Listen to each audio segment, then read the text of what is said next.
Chapter 2. I came to knowing at first only who I was and not where or when in my life. It could have been the time my dad beamed me with a hardball playing catch in the backyard, or when I fell 18 feet from an elm tree while climbing a homemade rope ladder. Always the things we're sure of that trip us up. Slowly, memory marched back, and I remembered having been in a fight, but not for the life of me or who or what I'd been fighting for. Then events stood at attention, and I knew where I was again and how I'd gotten there, but not who was speaking, harshly scolding me in a raspy foghorn drawl. That's the problem, people lying around me. I got work to do. My eyes opened to a rose hue, but at least I could see out of both again, if I believed what I saw. A fuzzy blue house slipper tapping the sidewalk in front of my face, sprouting from it a hairy walnut brown ankle growing up into a knobby knee. To see any more of him, I had to turn over. The rest of his attire was equally elaborate, a peach and gold silk kimono worn beneath grass-stained football shoulder pads. He looked 7 feet tall, his natty black hair standing straight up like a cornstalk, tied in place by a feather boa. His face was 3 shades darker than his ankles. Sweaty and concave, his sinister profile was quarter moon. I recognized him, had known the man for 10 years and never met or spoken a word to him. He was part of the East Village scenery I was used to seeing around, just a technicolorful character in a neighborhood awash with colorful characters. I'd never had a reason to talk to him before. He was leaning against a garland-strung grocery cart heaped with refuse. Cordless appliances, water-warped paperbacks, unstuffed toys, and go-go boots, regarding me thoughtfully, shaking his feathered head, tisk-tisking. "Just wasting my time," he said, his craggy voice deeper than the subway sub-sewers. "I can't be standing here talking to a man who's just going to be wasting my time when I got work to do and you're just wasting my time." He stalked about the sidewalk, describing a square in long, single strides.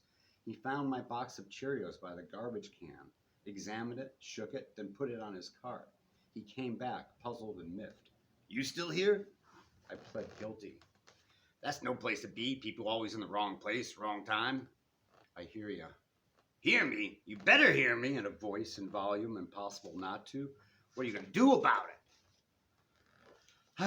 I lifted my arm. It bent in the right places. I propped myself up on an elbow, muscle grating against muscle, protesting movement, enlightening me with pain that snatched my breath and left me gasping and grinning. "What you crying for?" I winced. I'm an emotional guy. I got myself into a sitting position and slumped there, catching my breath. A little out of practice, I asked him, "Could you help me?"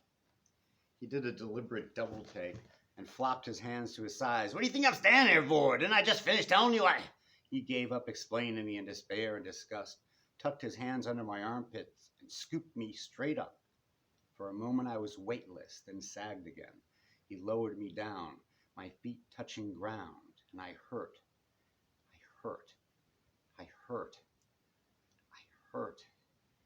Did I mention I hurt? Just then I hurt all over, but nothing like how I'd feel in the morning. The man supported me as I took a step forward. He smelled thickly of cocoa butter and musky B.O. I hobbled to his cart and leaned. Using it as a kind of rolling walker, I took a tentative step forward. "Do you mind if I borrow your... I only live around the corner."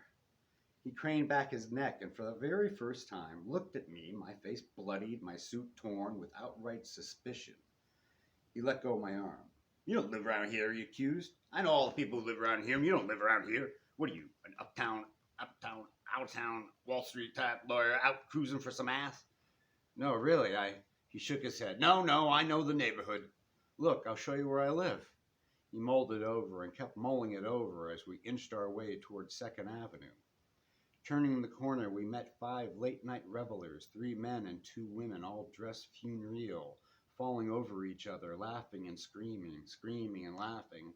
They hardly looked our way, only a blip, an outrageously dressed black man and a white guy in a torn tailored suit pushing a cart full of trash. What's to notice? We made our procession past the closed shops, a foot specialist, a newsstand, the deli formerly the Chung's, the locksmith, and stopped at my building. I dug for keys. See, I said, unlocking the door, I live here. Unconvinced, he said resolutely, I know the neighborhood, and you're not from the neighborhood. I couldn't agree with him, not then. I might lose. I reached in my pocket. Can I? He laughed, a hardly backfire at 10 and 2 singles I held out, and then he towed his card away, shaking his head and reprimanding me with new vigor. Haven't I given you enough of my time? All this time I spent wasting my time when I got work to do, and you waste my time, more of my time. That's no way to be, no way to be. I went inside. It was good to close the door behind me again. The entryway was a cramped space with 5 mailboxes fitted into the wall, only 3 in use. Mine, P. Sherwood Investigations, Apertures Inc., the photographer's studio I shared the second floor with, and in the penthouse, Tigger Fitchett, activist. Ahead rose the stairs to my door, 9 marble steps, then a landing, 12 steps, then a turn, 6 more to the top, mocking me. I started the climb and got the joke. Ow, ow, ow. Giddiness from blood loss, blind pain, or my appreciation for the ironic. Whatever it was, on reaching the first landing, I began to laugh. Hysterical giggles really echoing in the stairwells. I trembled all over. The shakes went on long after I stopped laughing and was hanging from the banister, kneeling on the next step up. I don't know how long I was like that, but after a while, a metal door clanged above me, keys jangling, then heavy footsteps began clomping down the stairs. A petite white woman appeared on the landing. She was dressed to go out in an olive drab sweatshirt, plaid skirt, 2 pairs of torn fishnet stockings, and red high tops with thick black rubber soles. She froze when she saw me. Her face registered the ancient instant dilemma of fight-flight before tightening into an animal snarl so fierce I almost didn't recognize her, not used to being on the receiving end of it. Also, Tigger had shaved her head since I'd last seen her and dyed the remaining nubbly fuzz chartreuse, her skull day-glow brilliant as a fresh yellow tennis ball. She focused on me, as though through thinning mist, and slowly her features softened. Brown brows raised, golden caramel eyes propped wide in alarm, the silver stud on her flaring nostril like a glob of stuck mercury. She gaped. Holy shit, Payton, did you get hit by a cab? I gave a healthy laugh, grateful. Grateful to be home, grateful to be alive, grateful to have someone taking over the gag lines. Felt safe enough to pass out again. I woke up on the couch in my apartment, a sopping towel of ice cubes on my face. I peeked out. Tigger, beside me, was bandaging a long, shallow cut on my side. She must have lugged me the rest of the way up, not her first time hauling an inert body. I relaxed in her hands.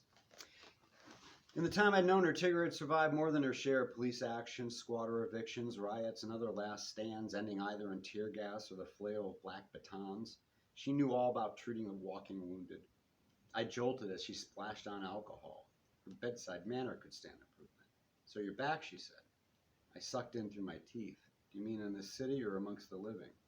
What the hell happened? A good question. I wished I had a better answer than the truth. I was stupid. She sat down in a chair and listened, arranging and rearranging her legs beneath her, sometimes perching or tucking in a knee, but constantly squirming. Her expressions pooled into appalled disbelief. She squinted her eyes, trying to visualize what I was telling her. When I got to the part where they started putting in the boot, she put down her own feet and stopped me, wouldn't let me go on, shouting, I can't believe you. Well, at the time, when did all this happen? When did you even get back? Oh, I checked my watch, or tried to, instead staring stupidly at my naked wrist. Oh yeah, I said, and then the girl came back and stole my Rolex. Tigger looked surprised. You have a Rolex? Had. I got it last year from a jeweler in lieu of payment for arranging a secure at a month-long trade show. But I never wear it. Well, that makes sense. I was still looking at where my watch had been, at the white band of untanned skin. In the morning, I'd have to put on my regular wristwatch again, the durable black nylon strapped luminous dial camper I wore on the job. I asked her, "Think I should report it?" "You must be joking," Tigger said. "It wasn't insured, was it? Then you'd be wasting your time." I smiled. "That's what the guy who helped me home told me. You know, that tall street guy, the real froggy voice who's always, Calvin? Calvin helped you?" She shook her head. "Man, you must have looked pathetic to get his attention." Figured Tigger knew him. Something occurred to her and she swore under her breath. She went over to my phone and started punching in numbers. "What's up?" "Ez is at Twyla tonight, filling in for the regular DJ, mixing the house. I told him I'd come by." "It's almost 3 now," I pointed out. The souse den mother sprawled out on the daybed, spouting virtue. "That's okay," she said. "I'll just beep him. I'll be late." "Don't bother. I'm fine." "You sure?" I grunted, sitting up. "Just help me get to the bathroom." I leaned on her and she guided me. "You've got a deep cut over your eyes," she said. "It may need stitches." I cleaned and bandaged it. Looks like it stopped bleeding, though. When we reached the bathroom door, she let go. I didn't fall. Spectacular. "Thanks," I said, gripping the door frame. "And for the ice cubes. I'll knock when I get home and make sure you haven't lapsed into a coma. I mean, seriously, you could have a concussion." "I'll keep it in mind." It sounded like a bad pun. I laughed. Maybe I did have a concussion. Tigger gave me a worried frown. "Just go," I told her. "I'll be okay." At the door, she turned back, her face in a stern deadpan of disapproval. "Try not to do anything else dumb tonight, will you?" I waved her away, then hobbled into the bathroom. I passed by the mirror without daring to look in. Pissing hurt like hell, but I was relieved to see my urine only came out a pale chamomile.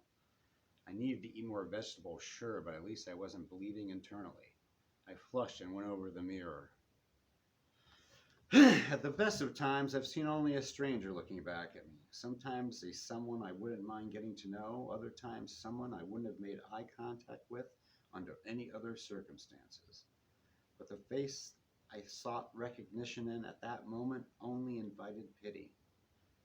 "Look what you've done to yourself," I said. I know. I had help. The white gauze square taped over my left eye was dotted red, but not wet where I touched it. Below it, a developing welt on my cheek was puffy, jaundiced purple, the skin waxy and unreal. I felt it. Ouch. I asked, "Does it hurt in there?" "It hurts out here." I nodded, then undressed and looked at myself naked. I used to pose nude for Claire when she was an artist before she got married. She always painted me better than I was. That was her crime. But she taught me to see things I'd only thought I saw before. Great for work. I learned to sketch with a negative space technique, drawing the shapes around a form instead of the object itself. For instance, I had a bunch of bananas under each arm. The really funny thing, though, was that while looking over my battered body, the wreckage both new and old, fresh wounds and old ones reopened, my gaze fell first and foremost on my left wrist and the band of negative tan there, like a pink bracelet in a void. I lit a cigarette and smoked. I put on a fresh pair of boxers and got into bed. I wanted sleep more than anything. I didn't want to lie there aching, staring at the back of my eyelids, watching the incident on 11th Street replay in my mind, looping over and over again while I tried to edit it in motion, cutting what I did and splicing in what I should have done. An hour went by. 69 minutes passed. I was angry at myself, playing this kind of fruitless game I used to do as a kid. You can't change the past by worrying it endlessly through your imagination. But still, it persisted, wouldn't let up, my heart reacting as vividly as if it were all happening all over again for the first time, my emotions unable to separate the real from the imagined. My body glazed over in a cold jelly sweat. I rolled back and forth, binding myself in covers. Accept it and forget it, I raged at myself, not for the first time. But accepting loss has never been my strong suit. So finally, in order to get some rest, I hired myself, took on my restless soul as a client, promising him, in the morning, I'll succeed in getting it all back for you, everything you've lost, your life, your love, your city, or at the very least, your watch. After that, I slept like a cat, deep in mouse dreams.